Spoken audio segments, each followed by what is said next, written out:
Special trig limit number 2. This is the second of the two special trig limits that we'll need in order to take the derivative of trig functions.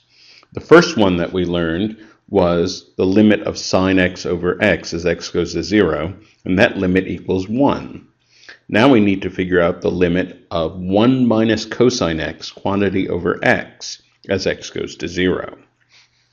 So, limit as x goes to 0 of 1 minus cosine x over x. And what I'm going to do, this is kind of an odd move, but I'm going to multiply by the conjugate. I'm going to multiply by 1 plus cosine x over 1 plus cosine x. So why exactly am I going to do this? Well, in the numerator, what happens is I get a 1 minus cosine squared x. In the denominator, I'm just going to leave these separate right now, x times 1 plus cosine x. And of course, in the numerator, 1 minus cosine x, you'll recognize that as something familiar from the Pythagorean identities. And in fact, 1 minus cosine squared x, that is just negative sine squared x.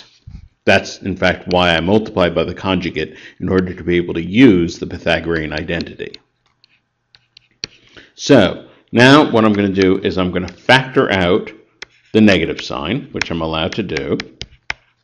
And I'm just going to rewrite this as two fractions. One is going to be sine x over x times sine x over 1 plus cosine x. And now I'm going to use that extraordinary rule that the limit of the product is the product of the limit. And I'm going to split this up into two different limits. Limit as x goes to 0 sine x over x, and limit as x goes to 0 of sine x over 1 plus cosine x. Well, the first limit we know just equals 1. We've already proved that.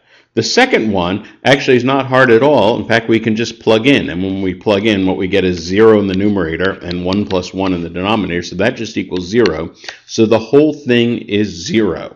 And what this means is that the limit as x goes to 0 of 1 minus cosine x over x equals 0.